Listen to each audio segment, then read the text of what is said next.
Hi, welcome to another family engagement session. My name is Mara Grujanik, and I am Family Engagement Coordinator at Stevenson High School. As we've talked about a lot this week, we are in the 6th week of class already, which means that our semester is 1/3 of the way finished. And now's a really good time for you as the adults in your teen's life to think about how do they advocate for themselves? Like, how do they tell people what they need? And are they able to do that succinctly and clearly? Are they able to look at what they're doing and then reach out and say, hey, I need this kind of help? Self-advocacy sometimes is thought of as something for students that have learning differences, but knowing what you need and how to articulate or how to tell someone what you need is a skill that is really helpful for our students to build upon and to have as they move forward as learners. So, self-advocacy, what is it? So when students know how to self-advocate, they have a skill that really supports them as a lifelong learner, because very few students are really taught how to understand what their needs and then how to communicate those to other people. And it's really important for our students to be able to practice speaking up for themselves instead of having someone else do it. So I need help in a class. Mom, will you write to, or dad or adult in my life, will you write to the teacher? No. You can help them as a mentor on the side, a guide on the side, and help them learn the skills that they need to be able to go through school and let people know what they need, because they need to understand under what circumstances do they learn best and perform best. Another place that this is really going to help them is when they start thinking about post-secondary work and what they're going to do. They can think about, where do I function best? If I'm going to go on to college, do I function well in a big, huge room with 150 of my best friends, or do I function better in a room of 30 or of 20? Because there are post-secondary institutions that support each of those kinds of learners and those learning environments. So the first thing a student needs to know is they need to understand what their needs are. And as they better understand what their needs are, they're going to gain the confidence, and they start articulating that, then they're going to gain the confidence to be able to say, hey, this is what I need. And as they know better about themselves and what supports their success, they will better understand how to set realistic goals, how to have better time management, what is the circumstances that help them, what kind of circumstances as a learner do they need for critical thinking skills, and what are their assets that they can build upon for themselves as learners. Because then what they know is their strengths, then they will be able to understand where might they need some kind of help to mitigate anything that they're not really comfortable doing. If I don't know how to work, if I'm not comfortable talking first in a group, what can I do to facilitate working in a group and that kind of environment, that I can still have my voice heard, but I don't have to be the first one to jump in, as an example. Because sometimes something is made worse, a situation is made worse because our students are worried about saying anything and advocating for themselves, because they're worried about what might happen if they advocate for themselves. So you, as the supporting person in their life, it's a good way for you, as you're talking about what's happening in school or what's happening in classes, to talk about what are the situations or what kinds of learning environments does your student feel most comfortable in? Where maybe look at the classes where they are doing better in than other classes and say, what is helping you do well in this class? And what is what are some limitations in the other classes that are stopping you from doing well? And then what you can do is you can sit down and be super positive with them in figuring out what do they need. Sometimes it's good to have a sense of humor because remember, your student learning how to advocate for yourself, learning how to go to an adult and say, hey, I need this kind of support is a difficult thing. And it can be scary and it can be hard. So, you having an encouraging tone and being open to suggestions and conversation with your student helps them feel less overwhelmed by the idea of, oh my goodness, I have to go ask for help. So, because what we want is, yes, I can do this, and no, I'm not feeling overwhelmed, and this isn't something that I can't do, which then can lead to negative self-talk, and we don't want that. So when we talk to our students about how first step is, how are you doing in classrooms? What are the situations that are helping you learn? What are situations where do you find that there's some limitations?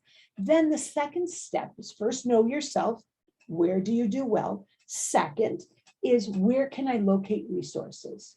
So the student needs to understand, well, who can help me? And certainly you are always a person that can help them.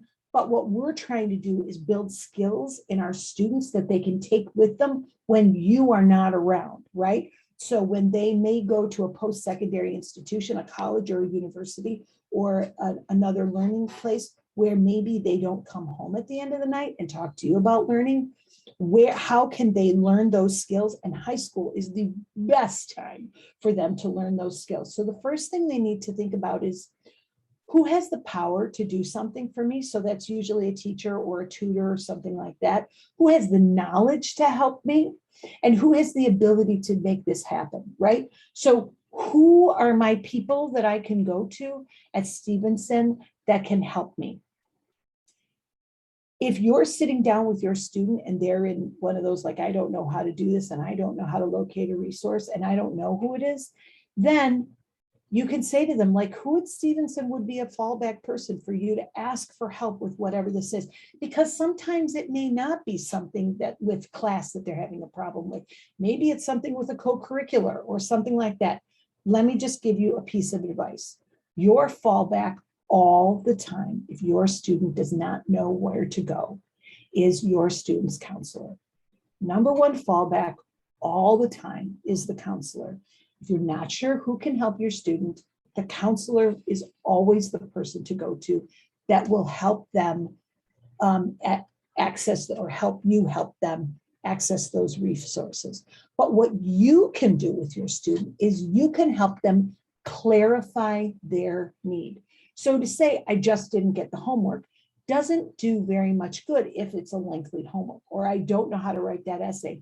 Doesn't do much good if it's a lengthy essay, because you need to know sort of specifics about what's going on and what you need.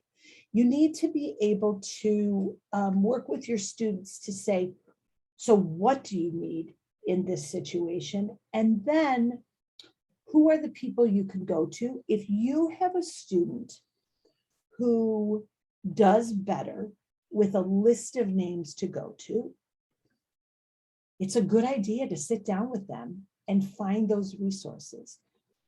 For classrooms, the resources are the teacher is always on the left-hand side of the Canvas page, and links to the tutors for that class are also on the left-hand side of the Canvas page. And remember, our tutors are around from 7 in the morning until 7 at night. If they're on campus, they can meet with them in person, and they can also meet with them after school via Zoom meeting. So that's really important. Another thing you can do is they can also find information on Stevenson's website if it's something like about a co-curricular or something like that. Now they know what they need. They know who they're going to ask. Now, how are they asking for that support? Well, how to ask for help is a skill that Everybody needs to learn all the time, because what you need to do is you need to really drill down on, what do I want? But for you as the adult in your teen's life, your goal that you're working on is building the confidence and the skill in your teen to actually ask someone for help, right? Because if they go to university and they're not living at home and they need help in a class, they're going to have that skill that they've already used and been able to use a number of times, right? So they feel comfortable using that skill of asking for assistance, right? I really would love your assistance in this. So here's what the way you ask for help or assistance. You say, person, I'm asking you for assistance in this subject area. This is what I got to. This is where I'm stuck. And this is one small step that will help me. So rather than saying, can you help me with the homework? I got to problem number 9. I'm able to set up the problem.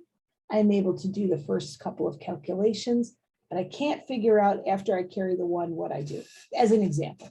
So this is what I need help with. This is how far I've gotten. This is one step I need that may help me move forward. It's really, really good for you to talk to your student about the fact that everyone needs help. You can talk to them if you are a person that works outside the home or has any kind of role outside the home. You can talk about, where do you need assistance? How do you ask for assistance? And build a skill for your student that they should ask for things clearly. They should use the utmost amount of respect when asking for help. And sometimes you have to ask for help more than once. Excuse me.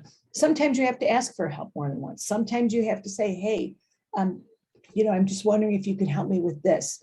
You may have to ask more than one person, and it may feel like frustrating to have to ask more than help from more than one person. Because remember, it's a skill that your student is building, and so they have to sort of overcome that reticence and that fear every time they ask for assistance. But if you are the guide on the side, if you are helping, not doing for them, but helping them write that email, not writing the email for them, helping them to build the skill to write the email of, hey, person, this is what I would really like to come in and ask you for help, or I really need your help in this situation.